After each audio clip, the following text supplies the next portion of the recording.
देखो इस क्वेश्चन में कंडीशन उन्होंने दे रखी है कि निम्न स्थितियों को द्विघात समीकरण के रूप में व्यक्त कीजिए। क्लास 10 का है ये, आपको पता है एक्सरसाइज कौन सी है, 4.2 का है। अब ये क्या है, दो धनात्मक पूर्णांकों का गुणनफल दिया है 306, उन पूर्णांकों को ज्ञात करना है। लेकिन ये क्या कह रहा है कि द्विघात समीकरण के रूप में व्यक्त कर दीजिए बस।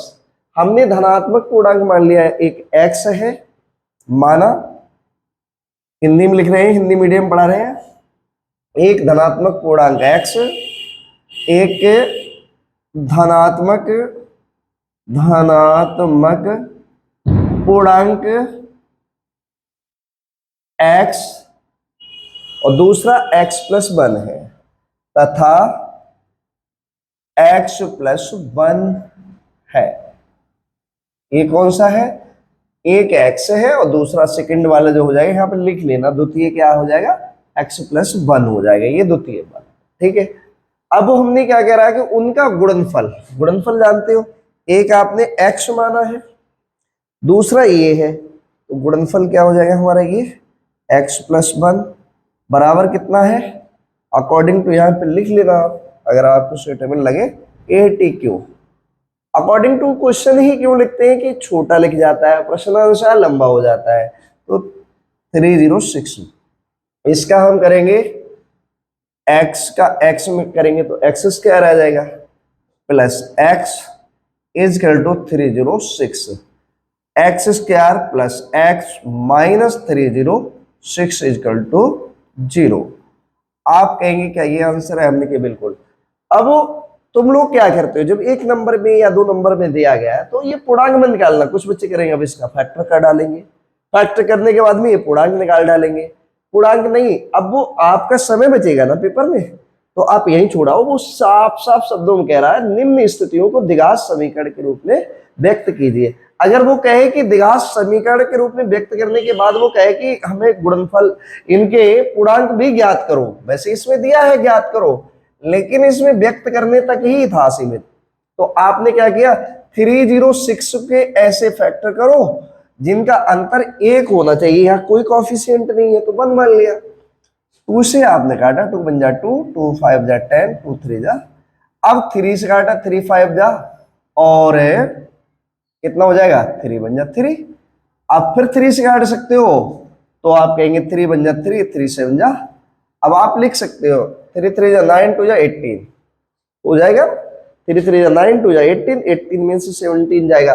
आप यहां पर निकालेंगे तो x स्क्वायर प्लस क्या करेंगे, 18 पहले लिखेंगे कि बड़ा नंबर पहले लिखते हैं, -17 इंटू एक्स और minus 306 is equal to 0, x square plus 18x minus 17x minus 306 is equal to 0। यहां से आपने कॉमन ले लिया, क्या कॉमन लिया, तो x प्लस 18, यहां से माइनस 17 कॉमन लिया तो x plus 18 is equal to 0, x plus 18 और x माइनस 17 इजकल टू 0। तो अब इसके जीरो से निकाल लो, x minus 17 is equal to 0। This implied that x बराबर क्या होता है, ये चिन्ह होता है दिस इंप्लाइड दैट का, ठीक है। तो x बराबर 17, एक पूर्णांक क्या आएगा 17, दूसरा आएगा 17 प्लस 1 यानी 18। पूर्णांक इस तरह से। वैसे आपको आपके किताब के अकॉर्डिंग अभी केवल यही करना है कि द्विघात समीकरण के रूप में व्यक्त करना है, ठीक है। मजा आया होगा। क्या कह रहा है, निम्न स्थिति को द्विघात समीकरण के रूप में व्यक्त कीजिए। हमने एक धनात्मक पॉजिटिव, अब गुरुजी आपने इसके जीरोस क्यों नहीं लिए, क्योंकि वो सीधे सीधे कह रहा है इसके जीरोस लेंगे तो x प्लस 18 इजकल टू, कुछ बच्चे एडवांस दिमाग लगाते हैं, कहेंगे गुरुजी आपने 17 ही क्यों लिया, 18 क्यों नहीं लिया, तो आप x बराबर निकालेंगे तो माइनस 18 हो जाएगा। लेकिन वो सीधे सीधे कह रहा है धनात्मक पूर्णांक, धनात्मक मतलब पॉजिटिव, तो ये नेगेटिव हो गया ना, इसलिए नहीं लिया। कुछ बच्चे क्या करेंगे, x बराबर क्या कर देंगे, x प्लस 18 बराबर रखेंगे 0, फिर उसके बाद में क्या करेंगे, x बराबर माइनस 18, माइनस अपने आप काट देंगे, यहां नहीं 18 यहां रख के आएगा तब 18 आएगा। वो कहेंगे कि हमारा तो यहां से आ रहा है, यहां से नहीं आ रहा है, ठीक है। ये सवाल समझ में आया होगा। आपने 2 नंबर मान लिए, एक x, दूसरा धनात्मक पूर्णांक, तो हमने x + 1 मान लिया है। अगला सवाल आपका कह रहा है, ये इसे हम मिटा दे रहे हैं, लेकिन स्थिति को लिखा रहने दो, क्योंकि वो स्थिति भी तो कह रहा है कि इस स्थिति को बताओ द्विघात समीकरण के रूप में। चलो नहीं छोड़ेंगे, इसे भी मिटा देंगे। अब अगला सवाल आता है कहां पर, अगला सवाल यहां पर पहुंचता है। अगला सवाल कह रहा है कि ध्रुव की मां उससे 26 वर्ष बड़ी है। कितनी? 26 ईयर्स, यानी 26 वर्ष बड़ी है ध्रुव की मम्मी। उनकी आयु का गुणनफल अब से 3 वर्ष पश्चात 360 हो जाएगा। 3 वर्ष पश्चात, अब से 3 वर्ष के बाद, माना ध्रुव की प्रेजेंट आयु x है, माना ध्रुव की वर्तमान आयु x वर्ष है, x वर्ष है, और माता की क्या है? माता उससे 26 वर्ष बड़ी है। तो आप माता की अगर x मानते हो, ऐसे भी लिख सकते हो, तब माता की वर्तमान आयु क्या हो जाएगा? x + 26 हो जाएगा। ठीक है। उसके बाद में वो कह रहा है इन दोनों का अब से 3 वर्ष पश्चात, जो इस समय वर्तमान है, इसके 3 वर्ष के बाद में इनकी आयु का गुणनफल। तो बेटा की उम्र क्या हो जाएगी? x + 3 हो जाएगी। और मम्मी की उम्र क्या हो जाएगी? मम्मी की उम्र हो जाएगी x + 26 अभी है, तो 3, इसकी भी 3 ईयर बढ़ेगी ना, बढ़ेगी। यहां पे लिख देना ATQ अकॉर्डिंग टू क्वेश्चन, प्रश्न के अनुसार, बराबर कितना हो जाएगा? 360। अब आप क्या करेंगे? x + 3 और x + 29 = 360। आप इसका इसमें मल्टीप्लाई कर लीजिए, x² आएगा, प्लस का चिन्ह लगा दीजिए, 3x आ जाएगा, और प्लस 29x और प्लस 29 × 3 = 360।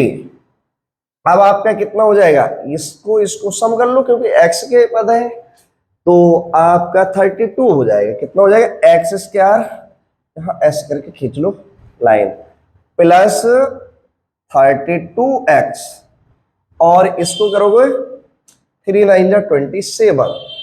कितना करोगे? 3 9 जा 27, 2 कह रहे, 3 2 जा 6, और 2 8 87 माइनस 360 इधर ले लो, 360 = 0।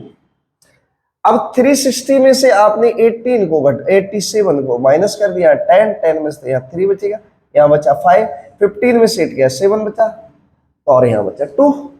तो x² + 32x और माइनस का 273 = 0। ये समीकरण के रूप में द्विघात समीकरण के रूप में व्यक्त करना था। बस इतना सवाल कह रहा है, इतना ही करना था। अगर वो कहता कि इनकी वर्तमान आयु ज्ञात करो, इनकी और इनकी मम्मी की, तो आप इसके फैक्टर कर लीजिए, जिनका अंतर 32 आएगा, और उसके बाद मम्मी की और बेटा की दोनों की आयु निकाल सकते हैं। कोई भी डिप्रेशन लेने की जरूरत नहीं है, दिमाग पे ज्यादा टेंशन नहीं देते हैं, अंत बुढ़ापा जल्दी आ जाएगा, नोट कर लेना। ठीक है। इसके बाद में अगला सवाल क्या कह रहा है? अगले सवाल की तरफ बढ़ते हैं। अगला क्वेश्चन इसी प्रकार का है, सेम, और बहुत इजी है। इसको देख के डरना नहीं है, और इन सवालों को करके आना है। जो भी बच्चे हमारी वीडियो को देख रहे हैं, चाहे वो यूपी बोर्ड 10वीं क्लास में, ये सवाल दिए गए हैं, द्विघात समीकरण वाले सवाल हैं, टॉपिक है क्वाड्रेटिक इक्वेशन, इंग्लिश में कहते हैं। बाकी सीबीएसई और यूपी दोनों में ये सवाल है, उसमें इंग्लिश में लिखा हुआ है, इसमें हिंदी। फिलहाल हम यूपी बोर्ड को पढ़ा रहे हैं, यूपी बोर्ड की किताब से हम करा रहे हैं। विद्या प्रकाशन की, जिसमें 4.2 एक्सरसाइज है, उसका क्वेश्चन नंबर 3 है ये। एक रेलगाड़ी 480 किलोमीटर की दूरी समान चाल से तय करती है। यदि इसकी चाल 8 किलोमीटर कम होती तो वह उसी दूरी को 3 घंटे ज्यादा समय लेती। हमें रेलगाड़ी की चाल ज्ञात कीजिए। देखो, तो तुम्हें करना कुछ नहीं है, क्वेश्चन नंबर 3 है, यहां लिख दो सॉल्व। थोड़ा हम एनसीईआरटी पढ़ाते रहे हैं तो इंग्लिश में लिखने की आदत पड़ गई है, हल्के हल्के हिंदी में भी लिखना। आपने मान लिया, माना रेलगाड़ी की चाल x किलोमीटर पर आवर है, माना रेलगाड़ी की चाल, रेल गाड़ी की चाल x किलोमीटर पर आवर है, यानी किलोमीटर प्रति घंटा लिख लेना आप लोग, पर आवर है।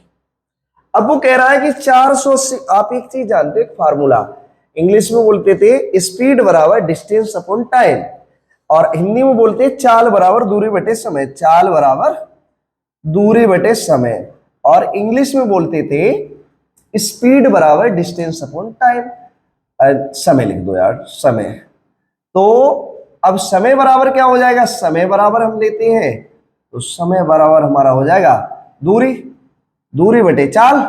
अब दूरी कितनी है, 480 किलोमीटर। उसके बाद में कितनी आपने स्पीड मानी, x।